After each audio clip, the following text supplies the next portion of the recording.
Welcome to new TV Telugu. Mega power star Ram Charan హీరోగా దర్శకుడు బుచ్చిబాబు స్థాన తెరకెక్కించిన ప్రతిష్టాత్మక చిత్రం పెద్ది బాక్స్ ఆఫీస్ వద్ద విజయవంతంగా ప్రదర్శితమవుతోంది. సినిమా చూసిన అనంతరం మెగాస్టార్ చిరంజీవి చిత్ర బృందాన్ని అభినందిస్తూ ఆసక్తికర వ్యాఖ్యలు చేశారు. ముఖ్యంగా రామ్ చరణ్ నటనపై ఆయన చేసిన ప్రశంసలు ప్రస్తుతం సినీ వర్గాల్లో చర్చనీయాంశంగా మారాయి. చిరంజీవి మాట్లాడుతూ ఈ సినిమాలో చరణ్ నటించలేదు, పూర్తిగా ఆ పాత్రలో జీవించాడు అని కొనియాడారు. ముఖ్యంగా భావోద్వేగ సన్నివేశాల్లో చరణ్ ప్రదర్శించిన నటన తనను ఎంతగానో కదిలించిందన్నారు. స్క్రీన్ పై కన్నీళ్లు పెట్టకుండా కేవలం కళ్ళతోనే ప్రేక్షకుల హృదయాలను తాకి భావోద్వేగానికి గురి చేయడం గొప్ప నటుడి లక్షణం. పెద్ది పాత్రలో చరణ్ అదే చేసి చూపించాడు అని ప్రశంసించారు. ఒక తండ్రిగా మాత్రమే కాకుండా తోటి నటుడిగా కూడా చరణ్ ఎదుగుదలను చూసి గర్వపడుతున్నానని చిరంజీవి తెలిపారు. ఇండస్ట్రీలో కొందరు చరణ్ నటన తనను మించిపోయిందని అంటున్నారని, ఆ మాటను తాను ఆనందంగా అంగీకరిస్తున్నానని వెల్లడించారు. సినిమా కథాంశం గురించి మాట్లాడిన చిరంజీవి, పెద్ది కేవలం కమర్షియల్ ఎంటర్టైనర్ మాత్రమే కాదని అన్నారు. సమాజంలోని వెనుకబడిన వర్గాల కష్టాలు, వారి పోరాటాలు, క్రీడాకారుల జీవితాల్లో ఎదురయ్యే సమస్యలను హృదయానికి హత్తుకునేలా చూపించిన చిత్రమని పేర్కొన్నారు. ఒక గ్రామ సమస్యగా మొదలైన కథ చివరకు దేశవ్యాప్తంగా క్రీడాకారుల ప్రోత్సాహంపై ఆలోచింపజేసే స్థాయికి చేరడం దర్శకుడి ప్రతిభకు నిదర్శనమని అభినందించారు. 1989 నాటి గ్రామీణ నేపథ్యంలో సాగే ఈ రాస్టిక్ స్పోర్ట్స్ డ్రామా ప్రేక్షకుల్లో మంచి ఆలోచనను రేకెత్తిస్తుందని చిరంజీవి అభిప్రాయపడ్డారు. విద్యా వ్యవస్థలో మార్కులు, ర్యాంకులకే ప్రాధాన్యం పెరుగుతున్న ప్రస్తుత పరిస్థితుల్లో పిల్లలకు క్రీడలు, శారీరక శ్రమ ఎంత అవసరమో ఈ చిత్రం గుర్తు చేస్తుందని చెప్పారు. ఈ పాత్ర కోసం రామ్ చరణ్ చేసిన కృషిని కూడా చిరంజీవి ప్రత్యేకంగా ప్రస్తావించారు. రెజ్లర్గా కనిపించేందుకు చరణ్ ఉదయం 5 గంటలకే లేచి వర్కౌట్స్ చేయడం, రోజంతా షూటింగ్లో పాల్గొన్న తర్వాత కూడా జిమ్ను మిస్ కాకపోవడం తన కళ్ళారా చూశానన్నారు. దాదాపు 70 రోజుల పాటు కఠినమైన వెజిటేరియన్ డైట్ పాటిస్తూ పాత్ర కోసం పూర్తిగా తనను తాను మార్చుకున్నాడని వెల్లడించారు. చరణ్ షూటింగ్ సమయంలో గాయాలతో ఇంటికి వచ్చిన సందర్భాలు గుర్తు చేసుకున్న చిరంజీవి, గతంలో తాను రిస్కీ షాట్లు చేసినప్పుడు తన తండ్రి అనుభవించిన ఆందోళన అప్పుడే తనకు అర్థమైందని భావోద్వేగానికి గురయ్యారు. ముఖ్యంగా సినిమాలోని హాస్పిటల్ సన్నివేశాలు ఇప్పటికీ తనకు గూస్ బంప్స్ తెప్పిస్తాయని చెప్పారు. దర్శకుడు బుచ్చిబాబు సానాపై ప్రశంసలు కురిపించిన చిరంజీవి, ఇలాంటి బలమైన కథలను చెప్పే దర్శకుడిగా ఆయన ఎదగడానికి ప్రేరణగా నిలిచిన దర్శకుడు సుకుమార్కు ప్రత్యేక ధన్యవాదాలు తెలిపారు. సినిమా కాదు, ఒక జీవితంలో డౌన్ ట్రాడన్ పీపుల్ వాళ్ళ సఫరింగ్ని ఒక జర్నీలా చేయించావు. మాకు పెద్ద ప్రపంచాన్ని చూపించినట్లుగా అనిపించింది. నేను చూస్తున్నసేపు చూసిన తర్వాత కోలుకోవడానికి, తేరుకోవడానికి అది చాలా నిద్రలో కూడా అదే ఆలోచనలు, అదే విజువల్స్ అవి కనబడుతున్నాయి. అంటే అంత డీప్ ఇంపాక్ట్ ఇవ్వగలిగావు. అండ్ నీ ఆలోచన కానీ, నీ మస్తిష్కంలో నుంచి బయటకు వెళ్ళిన ఆ కథాంశం కానీ అంత డీప్ ఇంటూ అవర్ హార్ట్స్ అది టచ్ చేసింది. అంటే దాని ఇంటెన్సిటీ, ఆ కథ ఆనెస్టీ, ఆ కథ నిజాయితీ, దాన్ని క్రియేట్ చేసిన నువ్వు కానీ, దాన్ని ప్రజెంట్ చేసినటువంటి విధానం కానీ, అండ్ ఫస్ట్ ఆఫ్ ఆల్ నీకు నేను మనస్ఫూర్తిగా నా అభినందనలు తెలియజేస్తాను. అంటే అది ఒక ఊరి సమస్యగా మొదలైన పోను పోను పోను అది యూనివర్సల్ అయిపోయింది. అది నేషనల్ లెవెల్కి వెళ్ళిపోయి మన భారతదేశం యొక్క ఆవశ్యకత ఏంటి, దాని ప్రభుత్వాలు ఈ స్పోర్ట్స్ పర్సన్స్ని ఎంకరేజ్ చేయటంలో వాళ్ళ బాధ్యత ఏంటి అని తెలియచెప్పినటువంటి ఇది. అయితే నువ్వు తీసుకున్న కథాంశం 89లో కాబట్టి నిజంగా పరిస్థితి చాలా దారుణంగా ఉండేది. నువ్వు చెప్పిన ఈ ప్రయత్నం డెఫినెట్లీ అందరిలోనూ ఆలోచింప చేస్తాను అనిపించింది నాకు. అది చాలా మంచి ప్రయత్నం. ఒక సోషల్ మెసేజ్, ఒక దేశానికి సంబంధించి ఒక అవేర్నెస్ కానీ, మరింత సమాయత్తం చేయటం కానీ, ఇవన్నీ కూడా ఈ సినిమా ద్వారా బాగా చెప్పామనిపించింది. అండ్ ఈ సినిమాలు ఇంకా నాకు నచ్చిన అంశాలు ఉంటే కనుక చెప్పాల్సి వస్తే, నువ్వు, రామ్ చరణ్ అండ్ ఏఆర్ రెహమాన్ గారు, అలాగే లిరిక్స్ అందించినటువంటి అనంత శ్రీరామ్, అట్లాగే ఎడిటర్ నవీన్ నూలి, ఇంకా ఫైట్ మాస్టర్, స్టంట్ కోరియోగ్రాఫర్గా అనుకోవచ్చు మనం. ఈ కుస్తీలు, ఈ రెజ్లింగ్లు, వీటిని మీకు స్పెషల్గా శ్యామ్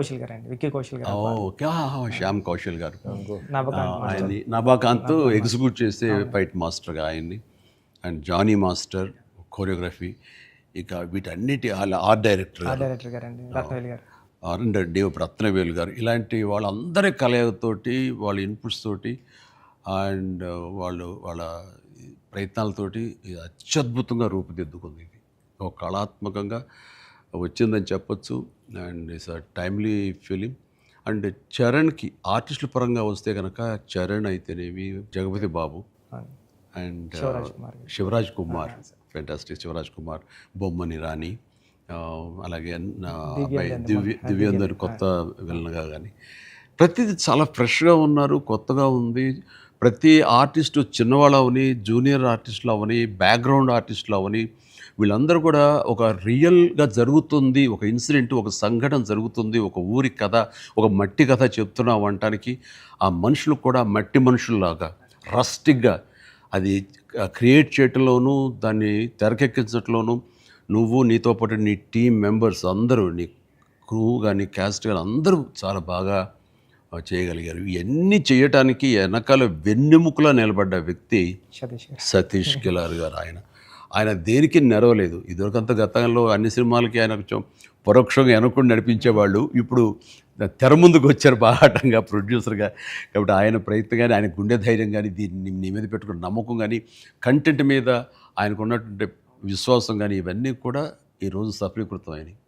అండ్ అవ్వటానికి మీరు అందరూ ఎంత ప్రయత్నాలు చేసినా సరే తెర మీద కనిపించడానికి రామ్ చరణ్ ఎలా చేస్తాడు అనే దాని మీద ఉంటుంది కదా. మీరు అందరూ బాగా నటించాడండి, నిన్న వాళ్ళ అమ్మ అంటుంది. బాగా నటించాడు అన్నది కరెక్ట్ సర్టిఫికేట్ కాదు రేఖ, కరెక్ట్ మాట కాదు.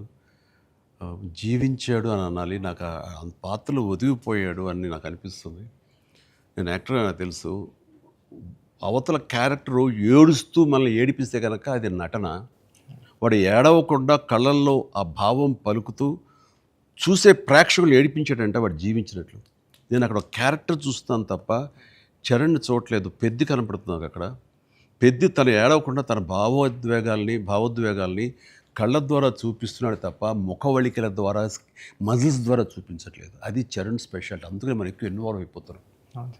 ఏం నటించేట అనొచ్చు, చాలా గొప్ప గొప్ప నటులు ఉండొచ్చు, వాళ్ళ సిస్టమ్ వాళ్ళ విధానాలు చేయొచ్చు.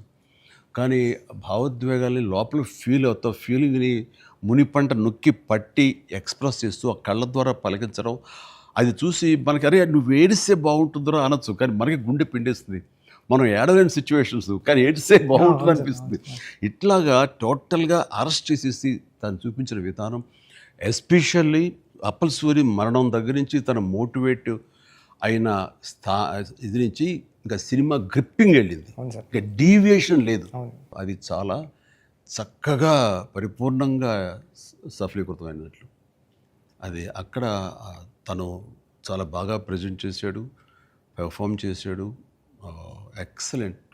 వాడు నా బిడ్డ కాబట్టి ఇంకా ఎక్కువగా చెప్పాలని అనిపించిన కొంచెం అడుచుకుంటూ మాటలు వెతుక్కుంటూ పొందిగ్గా మాట్లాడుతాను. కానీ అది నీలాంటి చూశాడు కాబట్టి నువ్వు చెప్పాలి సార్. మీరు మాట్లాడగలదు సార్, ఎందుకంటే సార్ ఇప్పుడు ప్రపంచం అంతా మాట్లాడుతుంది sir Charan sir performance. Peddi అంటే చరణ్ సార్ అంటే పెద్ది. ఎందుకంటే సార్ ఈరోజు అందరూ ముక్త కంఠంతో అనేది ఒకటి సార్. ఏంటంటే ఏం పెర్ఫామ్ చేశారు అందరూ చిరంజీవి అంటున్నారు సార్.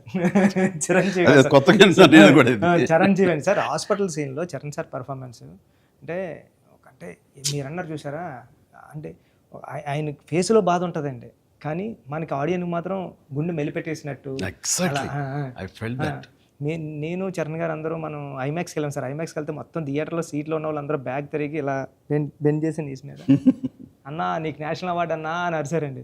ఈ ఇంట్లో చరణ్ గారి పెర్ఫార్మెన్స్కి నేషనల్ అవార్డు వచ్చంటే నాకు అంతకన్నా హ్యాపీ ఉంటుంది సార్. అంతకు మించిన సంతృప్తి ఇచ్చేసాడు. ఒక తండ్రిగా, ఒక నటుడిగా అంటే మళ్ళీ సీన్ కాదు, తోటి నటుడుగా,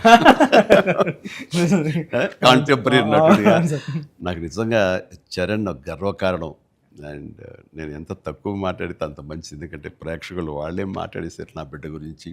అంటే ఇక్కడ చిన్నప్పుడు చదువుకున్న ఒక సుమతి శతకంలోని ఒక పద్యం గుర్తుకొస్తుంది.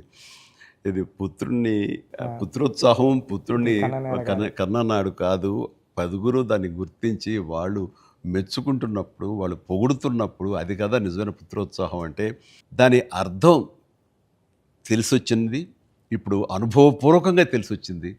And I'm really proud of my son, Charan. I love him. And then ఇక అదర్ క్యారెక్టర్స్ మీరు కన్సీవ్ చేసింది కానీ అది కానీ అప్పల్ సూరి క్యారెక్టర్ జగపతి బాబు టోటల్గా ట్రాన్స్ఫార్మ్ అయిపోయాడు. జగపతి బాబుని తెలుసుకోవడానికి అతని కళ్ళు, ఆ తర్వాత అతని వాయిస్ వింటే కానీ అర్థం కాదు. వాయిస్ Of course, మీ ఇంటర్వ్యూల ద్వారా నాకు తెలిసిపోయింది కాబట్టి, గెటప్ చూశాను కాబట్టి అయింది. కానీ నిజంగా ఎవరైనా కొంచెం కొత్త వాళ్ళు చూస్తుంటే కనుక అతను గుర్తుపట్టలేనంతగా ట్రాన్స్ఫార్మ్ అయిపోయాడు. మనకి జగపతి బాబు కనపడకుండా మీరు అప్పల సూర్యునే మీరు కనిపించేలా చేయటం అనేది మీ కాన్సెప్ట్, మీ డిజైనింగ్ అది చాలా అద్భుతంగా చేసాడు. తను కూడా చాలా అవును సార్, మీరు అన్నట్టు ఒదిగిపోయాడు. అవునండి, మీరు అన్నట్టు అప్పల్ సూరి క్యారెక్టరే ట్రిగ్గర్ చేస్తారు సార్ కథకి. ఏ ఎమోషన్ కావాలో అప్పల్ సూరే జెండా పట్టుకొని పెద్ద చేతిలో పెడతాడండి. అక్కడ నుంచి పెద్ద తీసుకుని ట్రావెల్ అవుతాడు సార్. అది కరెక్ట్. కరెక్ట్ సార్, మీరు ఏదైతే చెప్పారో అది. అందుకే అలా సార్ అప్పల సూరి క్యారెక్టర్ అన్న డ్రైవ్ చేయబట్టే లాస్ట్లో స్టేషన్ కూడా అప్పల వాళ్ళ అయింది సార్. అది చాలా మంచి ట్రిబ్యూట్. అది అక్కడ కూడా చరణ్ పెద్ది అన్నామని అంటే పెద్ద అనేది ఆ క్యారెక్టర్ గ్రేస్, ఆ క్యారెక్టర్ ఇది చాలా బాగా. తర్వాత శివరాజ్ కుమార్ శివన్న ఆ క్యారెక్టర్ ఒప్పుకొని చేస్తాననటం అనేది ముందు అసలు ఫస్ట్ సక్సెస్ అది అదృష్టం నీకు. అంటే అంత మంచి మనిషి, అంత మంచి యాక్టర్, దాంట్లో ఒదిగిపోయి చేశాడు. చరణ్ని అదవాయించాలి, గదవాయించాలి, తిట్టాలన్నా సరే అంత స్టేజ్ ఉన్న వ్యక్తి. అతను అంటుంటే కూడా మనకి తండ్రి అంటున్న ఫీలింగే వచ్చింది కాబట్టి అది చాలా బాగుంది. అది జాహ్నవి క్యారెక్టర్, ఆమె క్యారెక్టర్ వరకు, ఆ సాంగ్స్ వరకు ఎక్సలెంట్. తర్వాత ఫైట్ కంపోజిషన్స్ కానీ అవి కానీ ఎక్సలెంట్. ముఖ్యంగా క్రికెట్ అనేది మనం గిమిక్గా చేయొచ్చు, అయిపోతుంది. కానీ కుస్తీ రెజ్లింగ్ అనేసరికి ఏమవుతుందంటే బాడీ ట్రాన్స్ఫర్మేషన్ కానీ దానికి తగినట్టుగా మనిషి మారిపోవటాన్ని అన్ని రకాల చేసిన ప్రయత్నాలు కానీ అది ఓవర్ నైట్ కాదు. చరణ్ ఇంట్లో ఎలా కష్టపడేవాడు, ప్రతిరోజు నేను విట్నెస్ చేసేవాడిని. నైట్ ఎర్లీ మార్నింగ్ లేచి 5 లేచి వాడు 6 to 7 చేసి 9 o'clock మీ సెట్కి వచ్చిన తర్వాత మళ్ళీ నైట్ నువ్వు 9 వదులుతావా 8 వదులుతావా వచ్చి నీరసంగా వచ్చి కూర్చుని పోయి మళ్ళీ కాస్త సూప్ ఏదో తాగి మళ్ళీ జిమ్కి వెళ్ళిపోయేవాడు. చాలా కష్టం. పైగా అంతా ఆ 70 days వెజిటేరియన్ మీదే ఉన్నాడు. మాల్లో ఉన్నారు ఉండి ప్రోటీన్ కోసం ఎంత ఇదంటే హై ప్రోటీన్ కావాలి, నాన్ వెజిటేరియన్ తినకూడదు. దానికోసం ఎలా కష్టపడ్డాడు, ట్రెడ్మిల్లో జిమ్లోని ఎలా ఇదయ్యాడు అనేది చూస్తుంటే అబ్బా ఇంత అవసరమా, ఇంత కష్టపడాలా, మనం చేసాం కష్టమైన క్యారెక్టర్లు, రిస్కులు చేసాం, కానీ ఇంత చేస్తున్నాడు ఏంటి, దీని ప్రతిఫలం ఎలా ఉంటుంది అంటూ వాళ్ళ అమ్మాయి అయితే భగవంతుని దండం పెట్టుకుంటూ కోరుకుంటూ ఇంత కష్టపడి ప్రతిఫలం రావాలని. ఎందుకంటే అంత కష్టపడి జనం ఆమోదం పొందకపోతే మొత్తం అంతా ఇదైపోతుంది, వ్యర్థమైపోతుంది.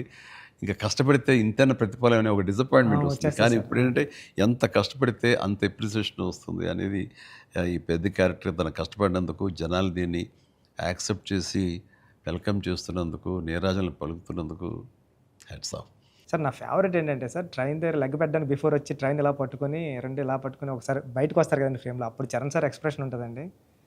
కళ్ళు అలా మూసి ముందండి జస్ట్ అలా ప్లెయిన్గా శూన్యంలోకి అలా చూసి అప్పుడు లెగ్ పెట్టడం స్టార్ట్ చేస్తారండి.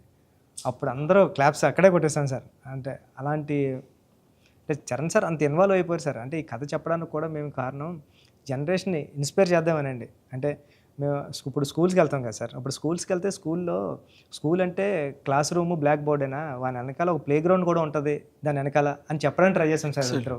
అంటే ఆట స్థలం అంటే అమ్మ కడుపులో ఉన్న 9 months ఆడుకోవడానికి ఉంటుంది గ్రౌండ్. బయటకు వచ్చిన తర్వాత స్కూల్లో పిల్లలకి ఇప్పుడు చూస్తాం సార్, ఏ స్కూల్కి గ్రౌండ్ ఉంది సార్, బిల్డింగ్స్ ఉన్నాయి అంతండి.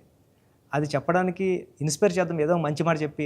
ముఖ్యంగా ఈ కార్పొరేట్ ఎడ్యుకేషన్ సిస్టమ్ వచ్చేసిన తర్వాత అండ్ ఎంతసేపటికి మార్కులు అనే దీంట్లో ఇంకా అసలు ఫిజికల్ యాక్టివిటీ లేకుండా పోతుంది.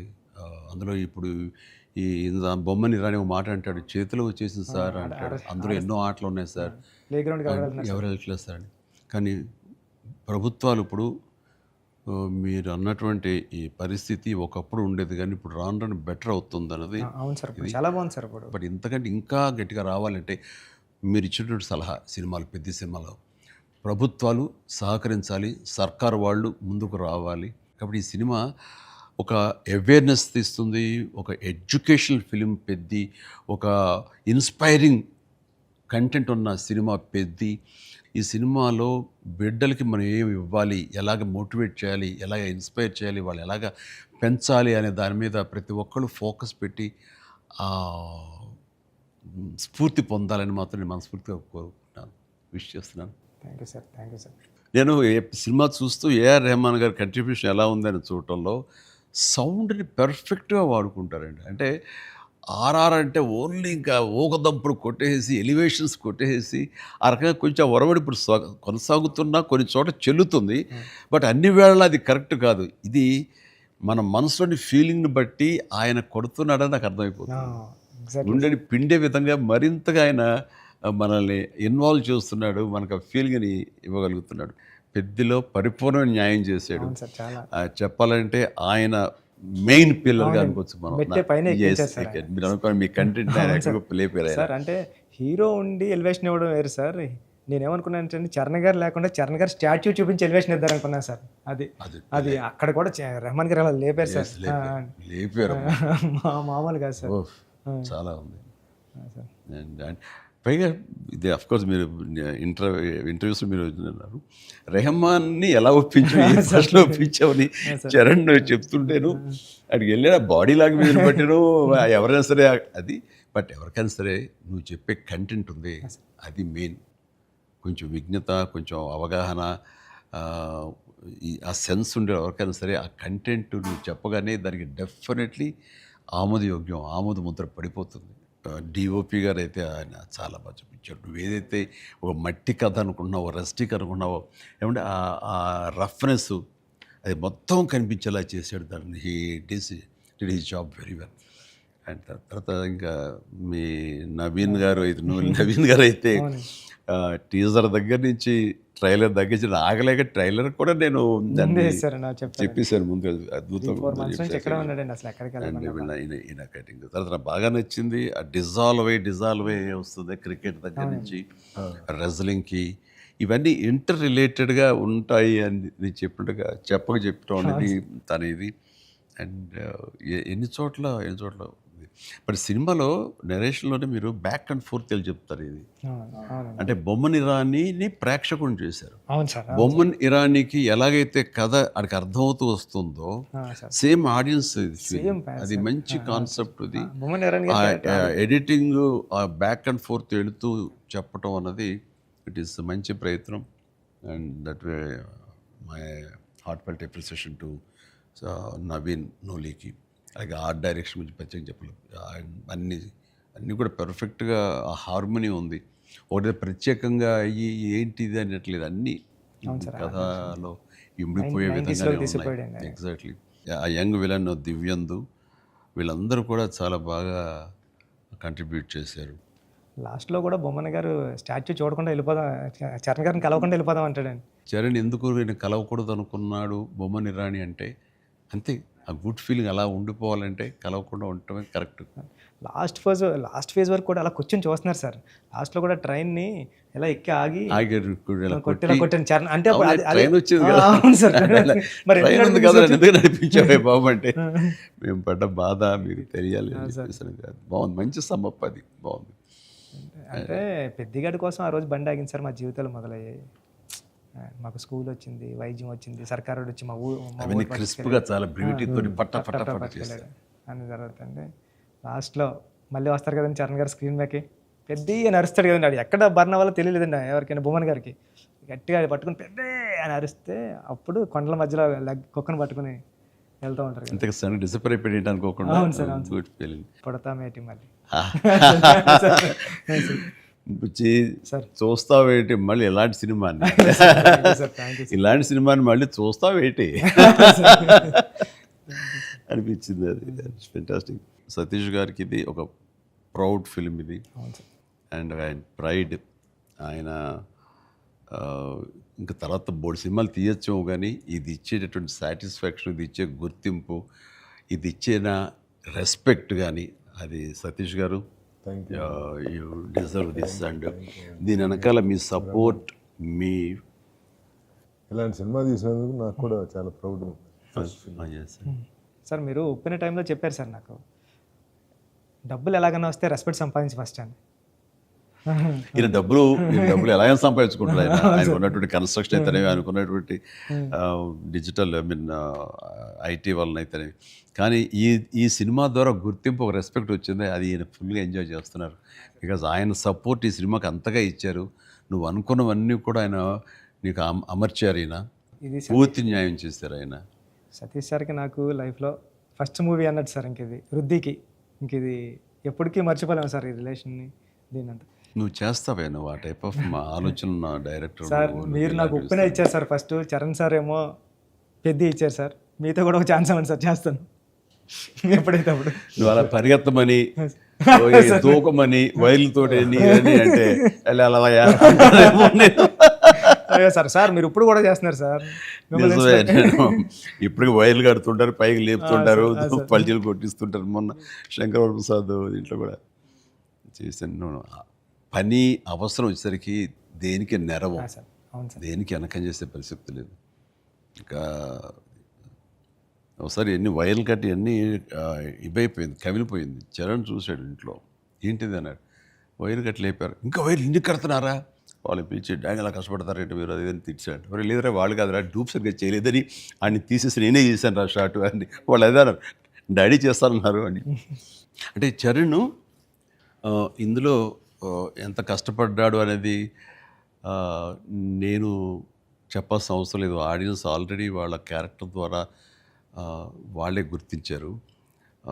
వాడు ప్రతిరోజు అలసిపోయి ఇంటికి వచ్చి నీరసించి అలా కూర్చున్న ప్రతిసారి నాకు మా నాన్నగారు నాతో ఏమన్నారు, నన్ను ఏమనేవారు అది గుర్తుకొచ్చేదనమాట. అంటే దొంగ అనే సినిమాలో 8 అంతస్తుల ఒక హోటల్ పైన పారపెట్ వాల్ మీద నేను రోల్ చేస్తూ వెళ్ళినప్పుడు కింద స్లిప్ అయితే మాత్రం ఇది ఇప్పట్లా వైర్లు ఇలాంటి సేఫ్టీ డివైస్లు ఏమి లేవు, మొండితనంతో చేయటం అనమాట. అట్లాగే ట్రైన్ కింద పడుకొని గోండా సినిమాలో వెళ్తుంటే ఒక 3 ఇంచెస్ ఎవేగా బాడీ కానీ లూజ్ అయితే కంకరాలు కొట్టుకుపోయేవి. నా బలంతో ఉండాలి తప్ప ఇంకో హార్నెస్ కానీ అది కానీ లేదనమాట. ఇవన్నీ మా నాన్నగారి దగ్గర నుంచి చూసి ఇంటికి వచ్చేసి చాలా బాధపడేవాళ్ళు. తిట్టేసాడు. కోపంలో బాధ ఎలా ఉంటుందంటే బూతులు ఇచ్చేసేవారు. అలా చేయాలా అంటే ఏదో కొంచెం చెప్పకూడదు కొంచెం అలా తిట్టేసేసి ఆయన చేసేవారు. తప్పదనా దాందే ఉంది చేయాలి, లేకపోతే ఎలా కనపడదు రిజల్ట్, ఎలా మరి ఫ్యాన్స్ ఇచ్చేయాలి కదా వాళ్ళు ప్రేక్షకులు అని అప్పట్లో ఏం మాట్లాడేవాడిని. లేదురా రేపు పొద్దు నీకు కొడుకు పుట్టి, అప్పుడు ఇంకా చరణ్ పుట్టలేదు ఆ టైంకి, నీకు కొడుకు పుట్టి వాడు యాక్టర్ అయ్యి హీరో అయ్యి వాడు ఇలాగే కష్టపడుతున్నారు, అప్పుడు తెలిసి వస్తారా మా ఫీలింగ్స్ ఏంటో నీకు అనేవాళ్ళు. నిజంగా నీ పెద్ద సినిమాకి చేసి వాడు అలసిపోయి వచ్చి కూర్చుని ఈ మణికట్టు దెబ్బ తగిలిందని కానీ కంటి మీద దెబ్బ తగిలి రక్తం ఇదే ఇచ్చింది, దాని కుట్లు పడ్డాయి అన్నప్పుడు కొంచెం ఒక 1/2 ఇంచు 1/4 ఇంచు కిందకి వెళ్తే కంటి గుడ్డేమవుతుందో అనే పరిస్థితి అన్నీ తెలిసినప్పుడు మాత్రం బాధపడి వ్యక్తం చేయబోయాను. నాకు మా నాన్నగారు మాట గుర్తుకొచ్చింది. ఆయన ఎంత బాధపడి ఉంటారు అని చెప్పేసి అదే బాధ ఈరోజు నేను వాడు కష్టపడి వస్తుంటే మాత్రం నాకు ఉండే పిండిన ఫీలింగ్ ఉంది. అయితే సినిమా చూసిన తర్వాత కొన్ని ఎపిసోడ్స్ గురించి చెప్పాల్సి వస్తాయి. ఇందులో ఇంటర్వెల్ నుంచి మాత్రం సినిమా మనిషిని కట్టిపడేసింది, ప్రేక్షకుడిని తారాస్థాయికి తీసుకెళ్ళిపోయింది. ఎమోషనల్ జర్నీ చేయించి ఒక రోలర్ కోస్టర్ రైడ్ లాగా చేయించి అప్ అండ్ డౌన్ చేయించి పినాకిల్ ఇంకా తారాస్థాయికి తీసుకెళ్ళి అక్కడ వదిలిపెట్టావు సినిమాని. ఆటల్లో ముఖ్యం చెప్పాలంటే హాస్పిటల్ సీన్ బుచ్చి నా భూతో నా భవిష్యత్తు ఇప్పుడు తలుచుకో నాకు గగురుపాడు వస్తుంది, గూస్ బంప్స్ వస్తున్నాయి. అసలు హాస్పిటల్ సీను వాడి నటనకి మాట్లాడుతూ చూడు అది నటనకి, అది నటన కాదు వాడు ఫీల్ అయిపోయాడు దానికి. అక్కడి నుంచి నా కంట తడి లాస్ట్ వరకు ఆగలేదు. All the appreciation, all the blessings, God bless him. దానికి చక్కటి అంత మంచి క్యారెక్టర్ ఇచ్చినటువంటి నీకు hats off. Thank you sir. ఒకసారి ఎస్పి బాలసుబ్రహ్మణ్యం ఆయన నువ్వు ఒకప్పుడు ఆపద్బాంధవుడు చేసావు, ఇంకోసారి రుద్రవేణి చేసావు, అలాగే చాలా సినిమాల్లో నీ పర్ఫార్మెన్స్ అనేది తెలుసు. కానీ ఎక్కువ కమర్షియల్ వైపు వెళ్ళిపోతున్నావు చిరంజీవి. నీలో పొటెన్షియాలిటీ ఉంది. ఎప్పుడో బాలసుబ్రహ్మణ్యం మన కె బాలచంద్ర గారు అన్నది కూడా అతను ప్రస్తావిస్తూ నీలో ఒక కమలాసనం రజనీకాంత్ అందరి కలయిక ఉంది అంటే ఏదో మాట్లాడుతూ రావాలి సినిమాలు అంటే. అలాంటి కంటెంట్ తోటి మన వాళ్ళు వస్తే కనుక ఎందుకు చేయను, చేసే కెపాసిటీ ఉంది, చేయగలను నమ్మకం నాకు ఉంది, రావాలి అంటే నువ్వు చేయలేనిది చూడండి ఏమి లేదు అని అన్నప్పుడు నాకు అవకాశాలు రాని టైంలో హిందీలో ఒక డంగల్, ఒక చెక్దే వచ్చినప్పుడు వాళ్ళ పెర్ఫార్మెన్స్ అది చూసినప్పుడు ఇలాంటి కదా నాకు కావాలని కోరుకున్నాను. కానీ అలాంటి కంటెంట్ తోటి డైరెక్ట్లో వస్తేనే కదా మనకు ఏదైనా ఛాన్స్ అవకాశం ఉండేది. అలాంటి వచ్చినప్పుడు ఆ సినిమాకి ఇప్పుడు ఈ సినిమా కూడా అలాంటి స్పోర్ట్స్ నేపథ్యంలోనే వచ్చింది. ఆ సినిమాల్లో దంగల్ తీసుకుందాం, అది ఫ్యామిలీ ఎమోషన్. అది అండ్ దోస్ కుస్తీకి సంబంధించిన రెజ్లింగ్కి సంబంధించిన ఫ్యామిలీ ఆడబిడ్డల వాళ్ళ ఇంటర్నల్ డ్రామా గుండెని కట్టిపడేస్తుంది, పిండేస్తుంది. అండ్ నీ సినిమా ఈ పెద్ది వచ్చేసరికి రస్టిక్ స్పోర్ట్స్ డ్రామా అండ్ అవేర్నెస్ని మోటివేట్ చేస్తూ ఒక రకమైన ఎడ్యుకేటివ్ ఫిలిం ఇది. ప్రతి ఒక్కరికి, ప్రభుత్వాలకి అయితేనేవి, చిన్నపిల్లలకి, తల్లిదండ్రులకి, ప్రేక్షకులకి, అందరికీ ఒక అవేర్నెస్ ఆలోచింపచేసే సినిమా ఇది.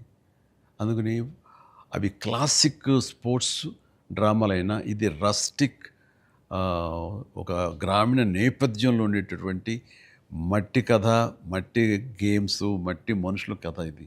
అందునే దీనికి ఎక్కువ లాంజివిటీ ఉంటుంది, దీనికి ఎక్కువ ఆదరణ ఉంటుందని నా భావన. అండ్ దట్ వే ఇలాంటి కథ చరణ్ రావటం అనేది నేను మిస్ అయింది, చరణ్ పొందాడు. కాబట్టి ఆ అవకాశం వచ్చింది కాబట్టి కొంతమంది చిరంజీవిని మించిన వాడు చరణ్ అంటున్నారు, ఒప్పుకుంటున్నారు మనస్ఫూర్తిగా. కానీ ఒక తండ్రిగా గర్వంగా ఉంది, ఒక నటుడిగా కొంచెం కష్టంగా ఒప్పుకోవాల్సి వస్తుంది. చాలా బాగా చేసేవారు చరణ్, లవ్ యూ. గ్రామీణ వాతావరణం ఈ నేపథ్యంలో కథల్లో అఫ్కోర్స్ మీ గురువు గారు సుకుమార్ పెట్టింది పేరు. సుకుమార్ సినిమా రంగస్థలం కానీ ఇప్పుడు ఈ సినిమా ఇది చూసినప్పుడు నాకు అఫ్కోర్స్ నిన్న మొన్న చనిపోయారు, దివంగతులయ్యారు భారతిరాజా గారు. కొద్ది రోజుల క్రితం నేను భారతిరాజా గారు కూడా ఈ బుచ్చి సుకుమార్ లాగానే ఆలోచిస్తారు. ఆయన 16 వైద్యుల దగ్గర నుంచి మొదలు మర్యాద కానీ ఇలాంటి సినిమాలన్నీ, నా ఆరాధన సినిమా, ఇవన్నీ కూడా చూస్తాను. నేను డిస్కస్ చేసుకుంటున్నాను. ఆ 2 డేస్లోనే నిన్న మొన్న ఆయన చనిపోయారని తెలిసిన ఇది డ్యూ రెస్పెక్ట్ ఆయనకి మనస్ఫూర్తిగా మనం ఆయన ఆత్మశాంతి చేకూరాలని ఈ సందర్భంగా కోరుకుంటున్నాను. అండ్ ఆయన ప్రస్తావన ఎందుకు వచ్చిందంటే అలాంటి సినిమాలకు ఆయన పెట్టింది పేరు. అదే రొమాంటిక్ సినిమాలు అవని, లేకపోతే drama Avani, family drama Avani. And very good. ఆయన గ్రౌండెడ్.